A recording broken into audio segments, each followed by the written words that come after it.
Ayun guys, bagong araw, bagong kwento. So sa video natin ito is i-discuss natin yung all about sa gear. So this video is part ng isang series kung saan ang aim natin is magkaroon ng idea yung mga bagong rider or yung mga aspiring pa lang na gustong matutong magmotor, na magkaroon sila ng idea ano ba yung pathway mula sa pagkakaroon ng gear, pagbili ng motor, pagkuha ng lisensya, as well as dun sa basics na rin ng pagmamaneho ng motor. Hopefully guys, magkaroon kayo ng matuto kayo dito sa video natin. This is series natin gagawin. Hopefully magkaroon kayo ng mga idea or magkaroon kayo ng mga mag-guide kayo in a sense. So, yun lang guys. Stay tuned. So, unang punto natin about sa gears is all about sa budget. So kasi sa budgeting, usually ito yung number one na problema ng mga tao na gustong pumasok sa pagmamotor. Kasi kapag nagbabudget sila, ang ginagawa ng karaniwan ay hindi nila fina-factor in yung budget sa gear. Now, alam ko naman na hindi lahat sa atin na pantay-pantay tayo ng estado sa buhay. Merong mga nakakaluag, merong paycheck to paycheck. And I understand na yung budget nila, kung gusto mga nilang kumuha ng motor, is nakalat lang talaga to dun sa motor mismo. Kasi marahil para sa kanila yung motor is purely utilitarian lang or pangkabuhayan. Hindi naman nila kailangan or hindi nila iniisip yung gear, which is understandable. Kaya kung ikaw ay privileged enough in a sense na meron kang enough financially to afford or para mag-budget or para mag-align para sa gear, and hindi ka nagre-rely lang dun sa freebies saka kasi usually pag bibili ka ng motor may mga freebies yan na libreng helmet, minsan may kung ano-ano pang libre or ayan. So kung ikaw ay privileged enough and gusto mong pumasok sa pagmamotor, I highly recommend and I highly suggest na maglaan ka ng budget para sa gear. So ano ba yung realistic budget kung ikaw ay gusto mong maging rider? Ang realistic budget ay siguro, let's assume, yung mga entry-level motorcycles like yung Honda Beat, Honda Click, yan, yung mga yan. So yung mga yan, or kahit yung bago Honda Navi na scooter, maganda siya mukhang manual yung dating pero scooter talaga siya. So yun, option nyo rin yun. Maganda yung mga beginner bikes yan. So with that, ano ba yung mga realistic na budget para dun sa mga yun? Let's say for example, para lang madali tayo mag-compute, 100k yung budget, no?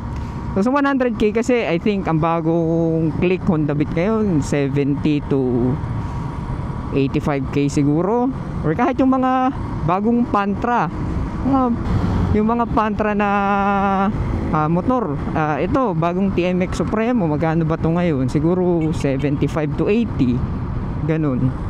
And yung YTX mas mura pa kung mas trip yung ganung itsura, or Bajaj, hindi ko lang alam kung magkano ba ang Bajaj ngayon. So ang usual kasi na pagbabudget ay 30%, 20%. So I would recommend siguro kung may budget ka, 20% minimum ng budget mo mapupunta sa gear, and then the rest mapupunta na dun sa motor mo or dun sa other expenses mo. Kasi meron pang other expenses na possible kapag magsisimula ka magmotor, like yung pagkuha mo ng lisensya, yung pagbabayad sa rehistro kung hindi pa kasama dun, kasi minsan sa kasa hindi pa kasama yun dun So yun yung mga other expenses bukod dun sa motor mo.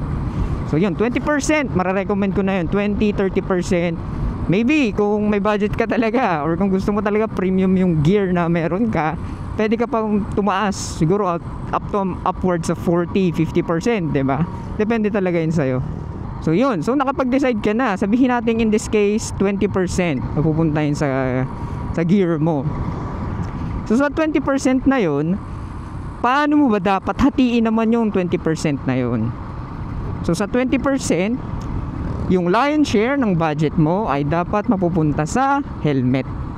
So kung 20%, magkano ba ang 20% ng 100k? 20k, di ba? So 20k lion share ng budget na mapupunta mo is ilaan mo para sa helmet. Bakit? Dahil yung helmet, ito yung pinaka-importanting part, or ito yung pinaka-importanting gear na magkakaroon ka, and usually ito is tatagal talaga and possibly ma-outlive pa yung motor mo.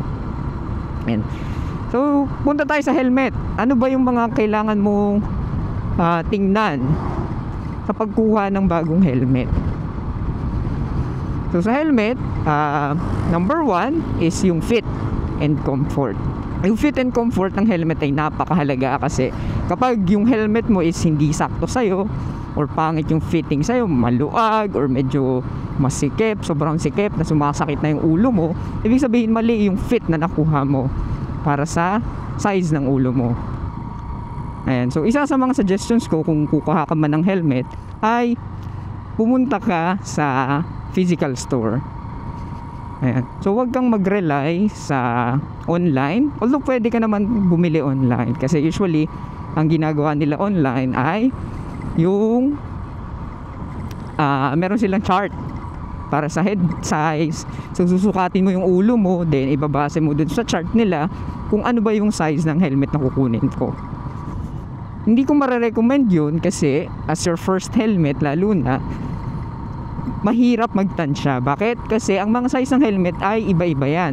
Iba yan between brands. Let's say for example, helmet ng ganitong brand ay pag size S nila, ay yung iba sa ibang brand ay medium na yon. May ganon. So mahirap talaga magtansya. Plus kahit on the same brand, let's say for example, nakagamit ka na ng helmet ng tropa mo na ganitong brand and ganitong size, then kukuha ka ng ibang model pero same brand. Ang nangyayari kasi is iba pa rin yung size ng bawat model. Kahit yung same brand sila, magkaiba naman yung model, yung sizes, yung possibly size small, possibly medium na dun sa ibang model nila. So mahirap talaga na kumuha ka ng first helmet mo online. Kaya highly recommend ko na pumunta ka sa isang physical store and dun ka magsukat.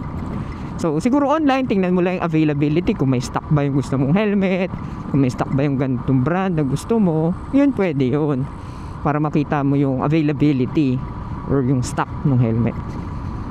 Yan, so yun, number 1 tip pagkuha ng helmet is yung fit and comfort. Number 2, kapag pili ng helmet, hahanapin mo dito is yung mga certifications. Yung mga certifications, ito yung nagpapatunay na yung helmet mo is up to standards, or kumbaga tested siya and quality yung helmet na mabibili mo. And so ano ba yung mga standards? So sa atin, by law, ang batas lang is kailangan meron kang ICC sticker na issued by, I think, DTI. Sa atin, yun lang yung standards, which is in my opinion hindi siya ganun ka reliable. Kaya I would suggest ang ibang certifications na titingnan nyo is DOT. So ito naman yung standard sa US. So sa Amerika, ito yung Department of Transportation standard nila, DOT certified. And yung isa naman is sa Europe, which is yung ECE 2206. So yung 2206 yun yung pinaka latest standard ng galing sa EU or ng Europe para sa mga helmets. And meron pang isa, ito yung SNEL. Ito naman is yung pinakamatindi nilang testing. Kumbaga kapag yung helmet mo is SNEL testified, talagang kampante ka na quality talaga yung helmet mo. Usually mga MotoGP helmets yan, mga SNEL tested yan and certified. So yun, yung tatlong yun yung hahanapin nyo aside from dun sa required natin na ICC sticker. So, hanapin nyo yun, tatlong standard yun sa mga helmet. I highly recommend na kumuha kayo ng at least yung ECE 2206 certification kapag bibili ka ng helmet. Ayan, so yun yung number 2, yun yung certifications. Number 3 na kailangan nyong hanapin is ano ba yung type na helmet na kailangan kong bilhin or yung dapat kong bilhin. So kasi marami tayong type ng helmet. Right now, I think you can classify yung mga type ng helmet into 4 or 5 types. Ayan, 5 types. Pero now, i-discuss lang natin is yung main tatlo. Yung tatlong types ng uri ng helmet. So ito yung number 1, full face helmet. Ito yung usual na makikita nyo, no? So ito yung buo, yung helmet nyo na may visor sa harap. And then wala siyang mga ibang moving parts. So hindi siya, kumbaga, hindi siya bukas sa harap. So yun yung next type. Then usually itong full face helmet is slightly merong kabigatan, around siguro 1.4 kilos to 1.8, I think. Yun, mga ganun yung mga bigat ng mga full face helmet. Ayan. Ang pros nito is syempre, dahil buo siya, ito yung mag-offer sa'yo ng maximum protection sa ulo mo. So wala kang breaking point dahil covered yung buong ulo mo. Wala kang iisipin na part ng ulo mo na possibly in the case of an accident is mapuruhan or magka-fracture or something. Ayan. So dito yung protection, highest level talaga yung ma-offer niyang protection kasi full face siya or buo siya, solid. Ang pros lang is yun nga, medyo hindi siya ganun ka-convenient. Number 1, kasi mabigat siya. And number 2 is, halimbawa, usually nagra-rides ka, gusto mong uminom, mag-stop over, uminom ka lang ng tubig somewhere.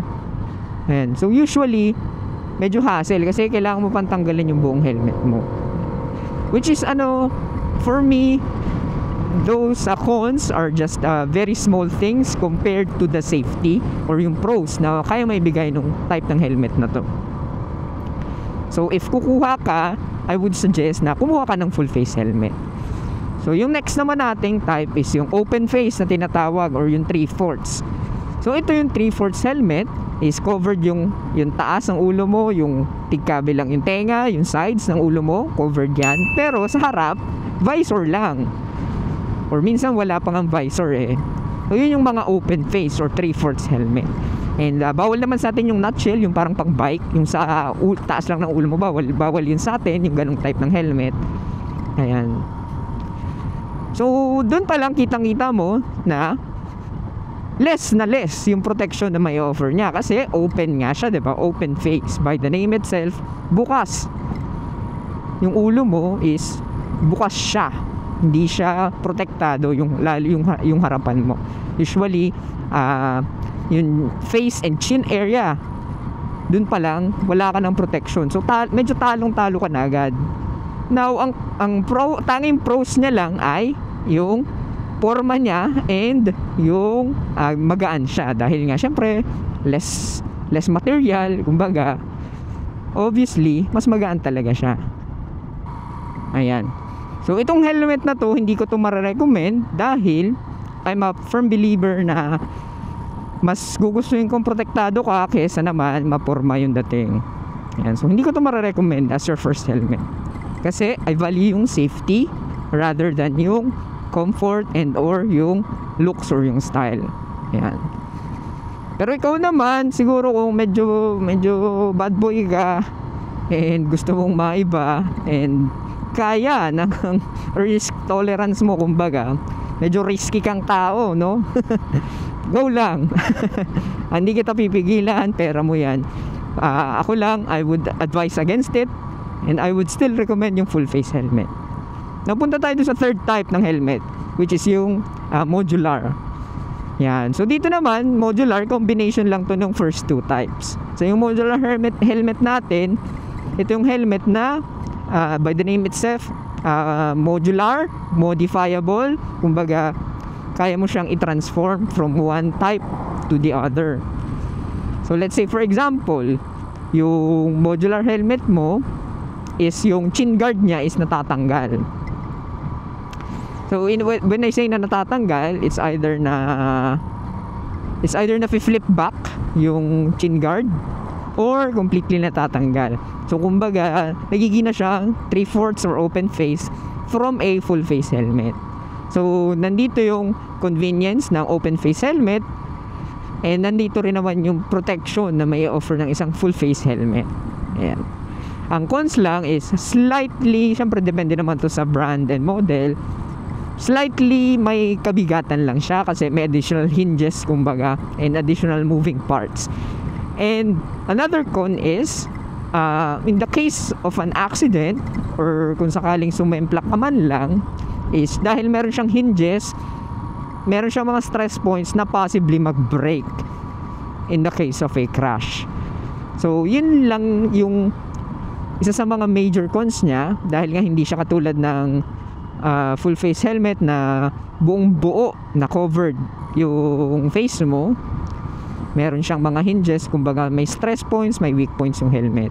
So keep that in mind. Now, would I recommend this type? This is still way better than yung open face helmet or yung 3/4 helmet. Hindi ko siya mafufully 100% na in good conscience kumbaga na ipupush for new riders and para sa mga first helmet nyo, dahil nga I still value yung safety and may risk pa rin siya na mag-break in case of a crash. And baka then as a new rider, yung bigat nung modular helmet baka maging mas more inconvenient yun para sa inyo.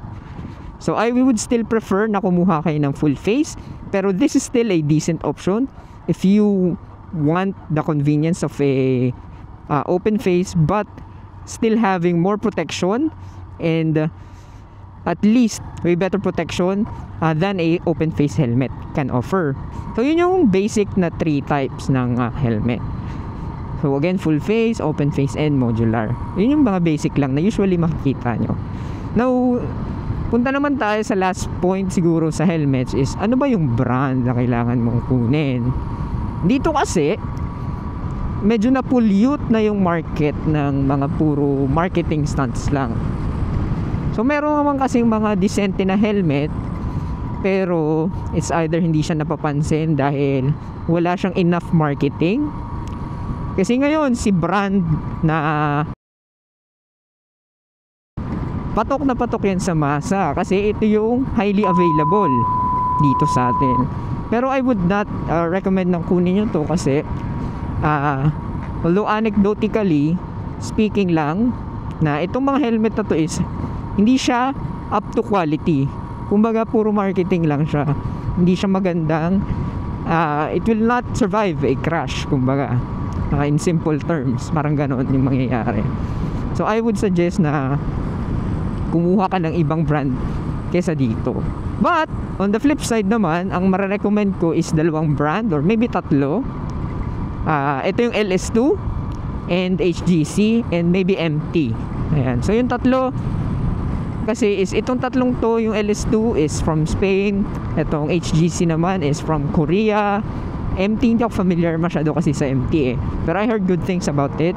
So yung LS2 kasi and yung especially yung HGC, and yung dalawang yan subok na yan na aside from having the certifications na minention natin, is kahit sa mga testaments ng mga riders na gumagamit nito na involved sa mga crashes or accidents, na hindi talaga sila binigo kumbaga nitong mga helmet na to. And another reason na kung bakit ko sila nare-recommend is dahil may budget option sila.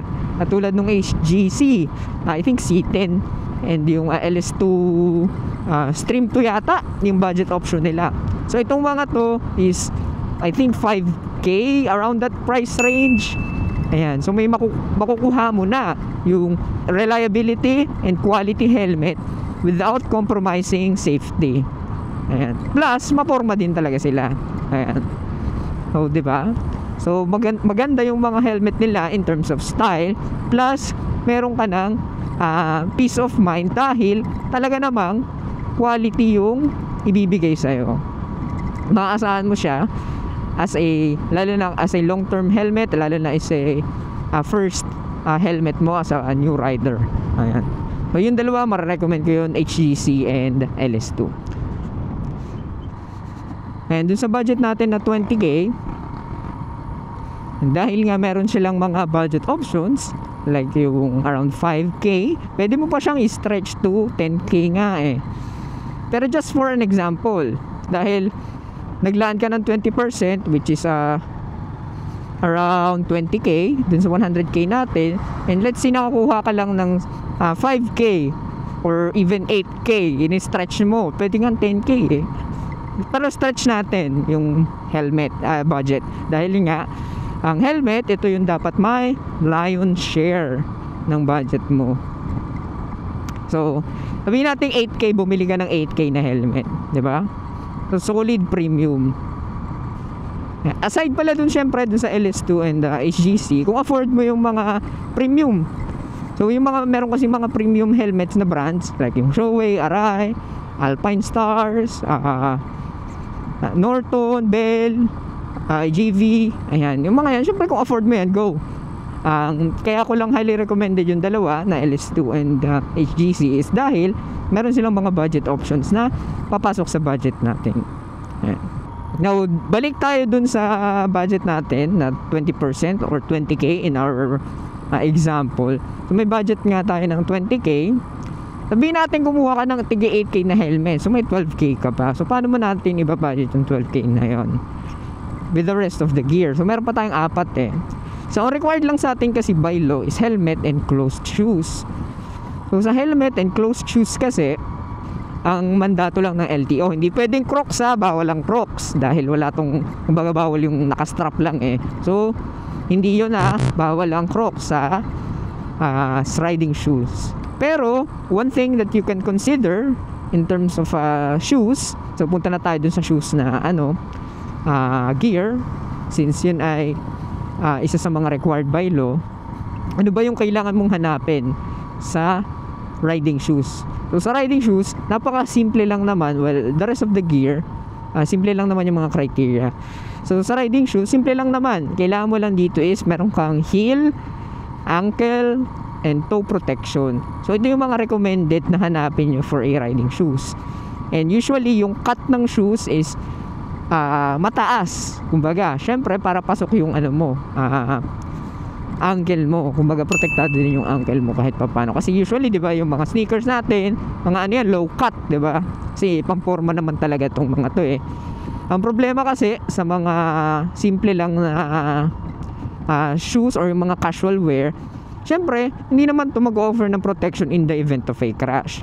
So ang riding shoes is designed talaga yan para mag-take ng impact or abrasion. Kapag kumaskas ka dito sa kalsada, sa asfalto, at the very least, hindi ka kaagad magiging tosino or longganisa. So yun yung purpose. So hanap ka na may heel, toe, and ankle protection na riding shoes. Now, ano ba yung mga materials usually? So dito kasi, syempre pag yung mga race gear talaga, iba naman kasi yung race gear sa city riding gear, no? So sa racing gear kasi usually ito yung mga naka full leather na nakikita nyo sa MotoGP, iba naman yun. So kung city riding ka or touring, which is I'm assuming usually yung mga first riders, at lalo na dito sa Pilipinas, yun yung mga paggagamitan nyo ng motor eh. Ayan. Dito ka lang sa probinsya, ayan. So yung mga shoes na ginagamit natin, okay na yung meron kang some form of protection sa heel, toe, and ankle. Not necessarily naman na leather, pero it's good pa rin if siguro kung may leather parts ng sapatos nyo. And kung gusto nyo talagang kumuha ng pangporma pero riding shoes, I would highly recommend yung stitch sole sa Marikina, na bumili kayo ng riding shoes. And another point is, syempre, sa sapatos, katulad dun sa helmet natin, yung fit niya is napaka-importante. Sa lahat ng parts ng gear or sa lahat ng types ng gear na i-discuss is, kailangan importante talaga yung fit. Hindi dapat umuwag, hindi masikip. Kasi it will defeat the purpose ng safety. Kasi anong silbi niya, kung sumemplang ka nga, tumilapo naman yung sapatos mo, diba? Tosino pa rin yung paa mo. So useless din. Ayan. So yun, hanapin nyo yun sa inyong riding shoes, any form of heel, toe, and ankle protection. And siguro another bonus na lang is, if makahanap kayo ng riding shoes na instead of laces, as yung nakastrap na lang siya, much better. Kasi number one, mas convenient yun, although yun nga, convenience lang siya, pero it would help, definitely help sa pag-rides or sa not necessarily ergonomics, sa comfort. Ayan, sa comfort nyo as a rider. Ayan, so yun yung riding shoes. Nabalik tayo sa budget natin, meron na ng tayong 12k, diba? Usually sapatos, medyo medyo sabihin natin may kamahalan, kasi magkano ba ang normal na sapatos, diba? 1k, pinakamura mo sigurong mabibiling, ewan ko, dati may nabibili ako mga 10 years ago, may mabibili ka pang 1k. Hindi ko na alam ang presyo ngayon kasi hindi naman ako sneakerhead. Ayan, so yun nga, not necessarily naman na ito yung kunin nyo ring brand ng sapatos. So nakuha ko siya ng 3k, so sabihin natin medyo hindi mo siya nakuha na discount. Let's say nakuha mo siya ng 4k, so meron ka ng nakuha, or meron ka na lang budget na 8k from the 12k na meron tayo, diba? Next na gear, which is optional, is yung gloves. So ito, gloves, I would suggest nga na maging mandatory na lang at least yung gloves, kasi napaka-importante nito. Bakit?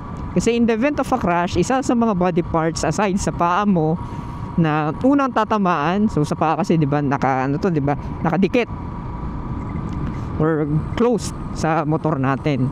In the event of a crash, tatama talaga yung paa mo. Pero the next body part na tatama kapag sumemplang ka ay ang kamay.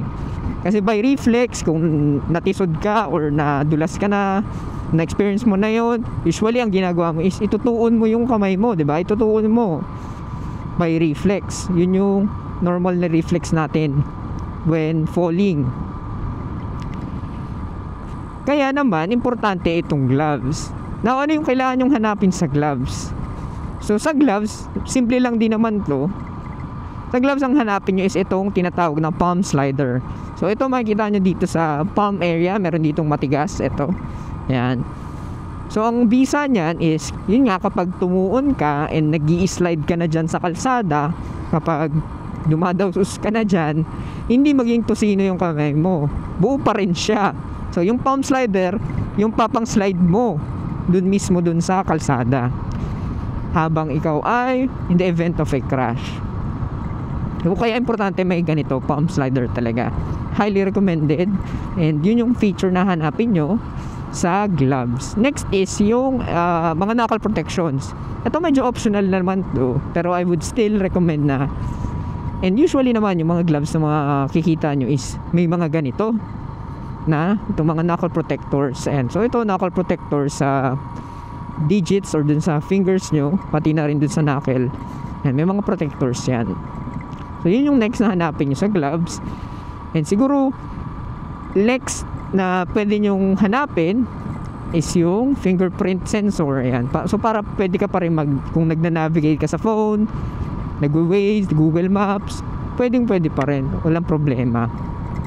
Makapag Google Maps ka pa rin, or Waze, or kung ano man yung ginagamit mo, or makapag-text ka pa rin. So optional naman to, for convenience lang naman yun. Now yung in terms of material, again, nothing beats leather in terms of safety and protection. Syempre wala pa rin tatalo sa leather, pero dahil sa climate natin dito sa Pilipinas, I went for, ako personally, is textile mesh.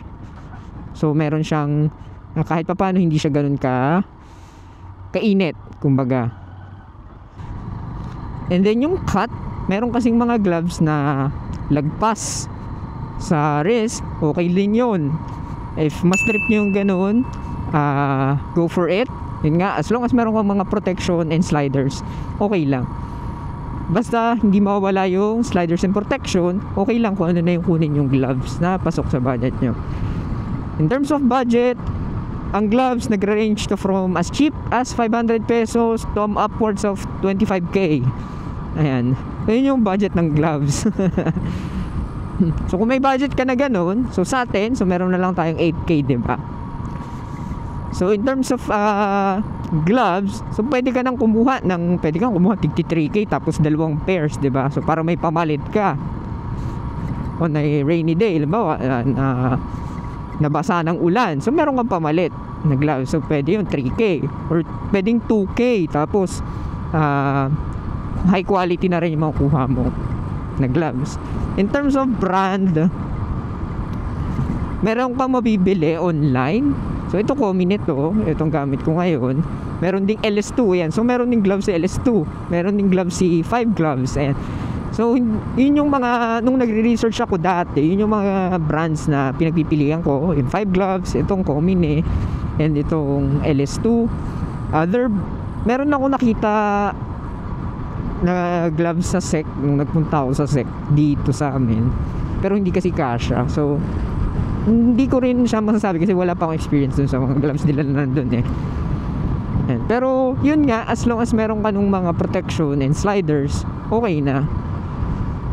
No need to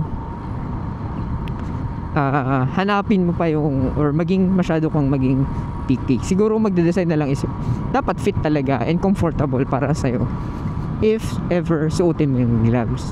Kaya again, recommended ko na pumunta talaga kayo sa physical store. And so next na kailangan nating gear, or yung next na recommended ko na kunin yung gear, is yung jacket. So sa jacket, ito yung nagprotekta sa ating upper body. Ayan.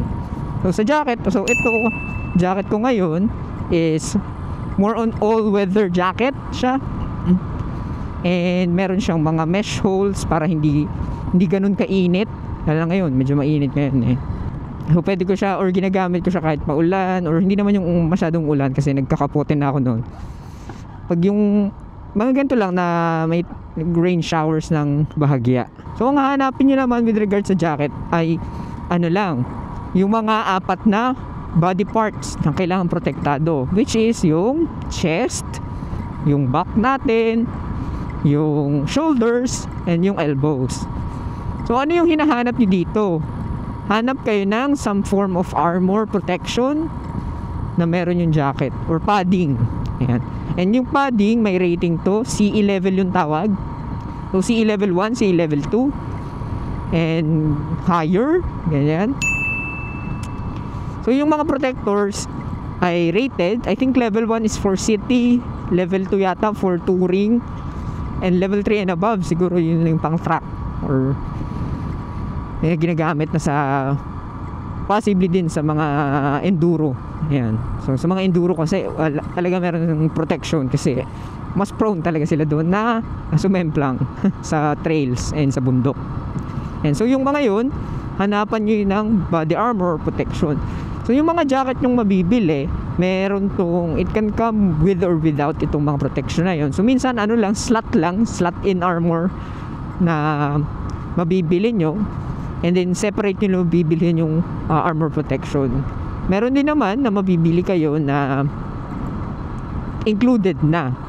And so kung makakabili kayo nung included na, much better, kasi hindi ko na bibili ng separate na kakasya doon sa slot na yon nung armor mo or nung jacket mo. So much better kung ganun, hindi ka na iisip pa kasi dagdag pa rin yun sa budget, diba?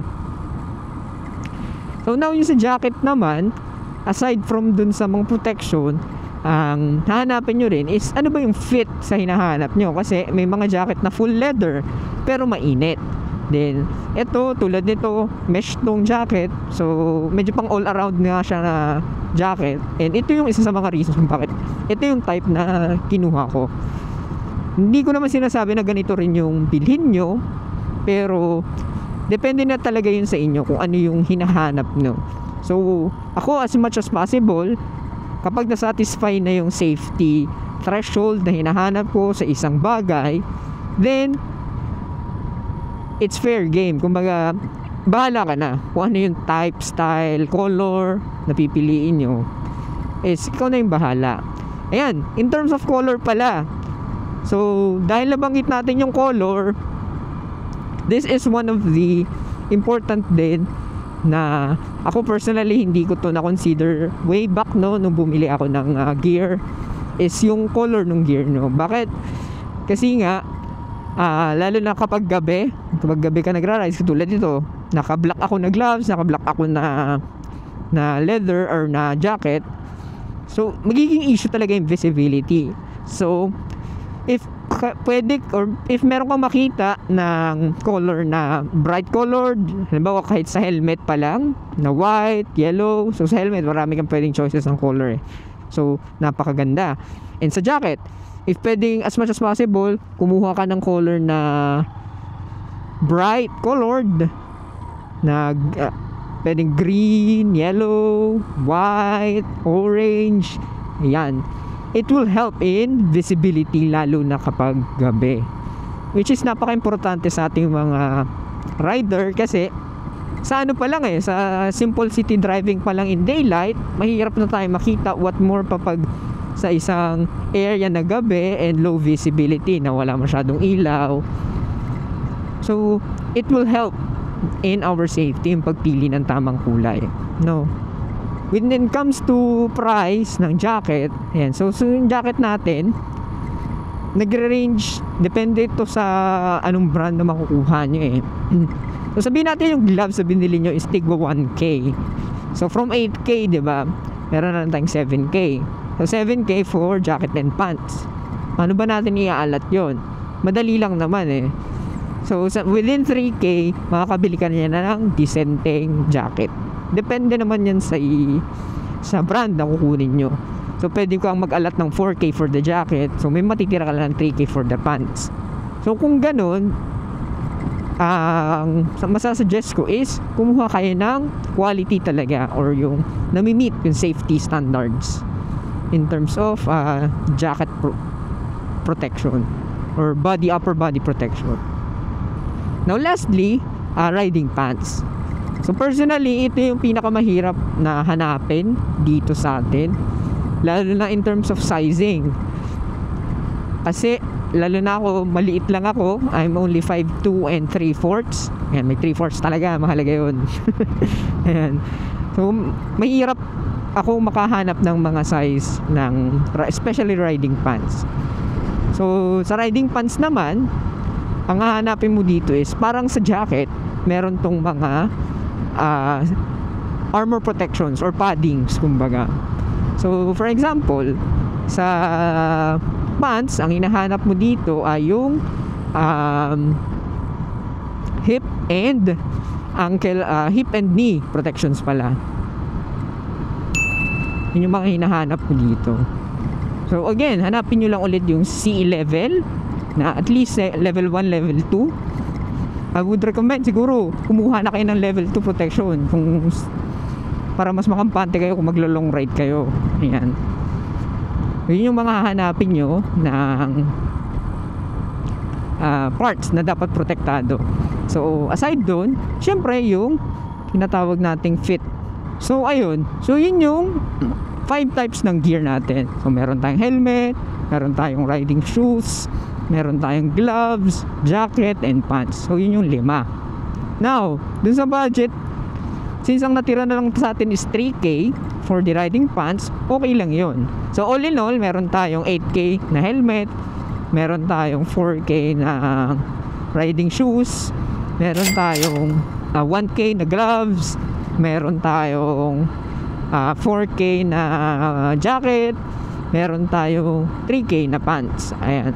So 20K, 'di ba? Saktong-sakto. Plus meron ka ng brand new na Honda Beat or Honda Click with that budget, or probably second hand na pwedeng second hand ng ibang motor, 'di ba? Or brand new na Navi.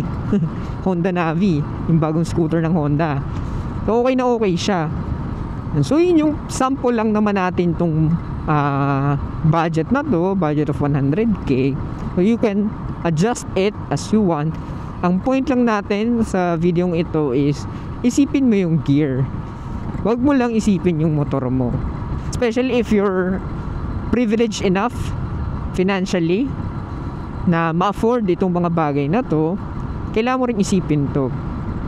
Unless unless hindi ka privileged na tao na kapos talaga yung budget mo, which is understandable, which is marami naman talaga sa atin na ganun, and then if ganun ka, okay lang naman to rely yung dun sa mga libre na gear sa kasa, like yung libreng helmet nila. Yun nga lang, if hindi ganun ka-quality yung gear mo, yun nga, kung mga freebies lang, kailangan mo ring i-adjust yung way of riding mo. Kasi, you're riding with more risk than the average rider na naka-gear, na may quality gear. So, kailangan mas magdoble ingat ka sa kalsada. So, I hope na ang takeaway natin dito is not so much na kailangan mo naka full gear. It's just that kailangan makakuha ka ng quality gear. So, kahit helmet man lang yan, gloves, or yung sapatos mo na hindi ka nagchichinelas, at least naka-closed shoes ka, yung mga ganun. And then siguro, kung sa ngayon, ikaw ay isang rider na medyo under-equipped, I would suggest pa rin na think about it, na siguro in the future, mag-upgrade ka ng gear. Hindi lang yung motor yung puro upgrade natin sa motor. Alam ko, nakakabudol talaga mag-upgrade ng motor or magkaroon ng upgrade sa motor. Pero think about it din lang yung gear natin. Kasi, what is the use yung motor natin kung ma-aksidente naman tayo and mas hindi tayo makapag-ride, diba? Mas mahirap naman yung ganun. So ayan guys, so yun yung discussion natin all about sa gear. Ayan. So again, these are just my personal opinions. Hindi naman kailangan talagang bilhin lahat ng gear sa sinabi natin dito. And I understand din na again, hindi lahat sa atin may budget for the gear. And okay lang naman na kung yung mga freebies lang sa kasa, yung kaya nating isuot na gear. Pero I would highly encourage, if meron kang budget and you can afford it naman, then please na get the required gear. Especially if baguhan ka pa lang, nagsisimula ka pa lang sa pagmumotor. Sabi nga nila, mas madali ka pang mag-form ng new habits kaysa naman mag-break ng old habits, diba? So at the end of the day, ang takeaway lang natin is ride at your own risk. Ibig sabihin, as long as you know yung mga consequences ng actions mo, and if ito lang talaga yung kaya mo, then at the very least, be responsible, especially in public roads. Ayan. So guys, yun lang muna. Thank you kung nakarating ka dito sa dulo ng video natin. Thank you. If you can, like and subscribe. And as always, rest for the slide and not for the ride.